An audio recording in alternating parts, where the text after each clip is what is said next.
కక్కున్నాడండి. ఇల్లు కనిపిస్తుంది కదా, ఇక్కడేమో రూపా ఫిలిమ్స్ ఉండేది, ఇక్కడ ఇల్లు ఇష్టం వచ్చినట్టు కొట్టిపోయినాడు. ఆ టైమింగ్ దెబ్బలతో సాయి ఇక్కడ కూర్చున్నాను. వరకు కూర్చుంటే పొద్దున వరకు దాని ఎదురు ఇల్లే కూర్చోండి. పొద్దున్న వచ్చినాక ఇల్లు కాల్ చేపిస్తాడు. పొద్దున్న police station పోతాడంట.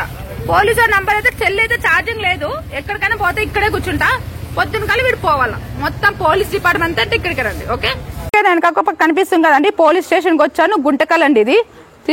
Guntakal police station ఇక్కడ కూర్చున్నా చూడాడు, వీడియో తీస్తున్నాడు. వీడియో చూడండి కొడుతుంది. ఇప్పుడు ఉంటారండి మా ఇంటి దగ్గరికి. ఇవే పంచాయతీలు చేసే లంబడి పనులు. అదో వాడు కూర్చున్నాడు.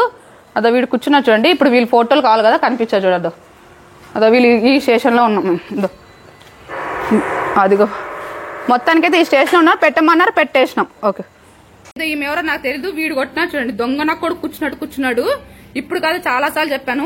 చూసారు కదా జీ తెలుగు నిండు నూనెల సాధన సీరియల్. ఇప్పుడు ఫస్ట్ ఎపిసోడ్ నుంచి చూడండి ఎవరు ఎట్లా కొడుతున్నారు ఏంటి అని అర్థం కదా. పోలీస్ స్టేషన్ కూర్చోబెట్టినా చూడండి. కూర్చున్నా చూడు, దొంగ నాకు కూడా కూర్చున్నట్టు చూడండి. పంపించచ్చు ఫోటో.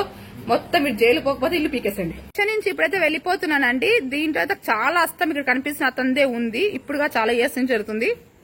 ఓకే, ఇప్పుడు ఇంతకు ముందు కూడా నేను ఇన్సిడెంట్స్ అన్ని చెప్తాను. ఇప్పుడు పొద్దున్న వీళ్ళకి మళ్ళీ నేను వస్తా స్టేషన్ కి. కేసు గిన్ ఫైల్ చేయకపోతే చేసేదా కొదనం, వదిలిపెట్టే పరిస్థితే లేదు. ఓకే.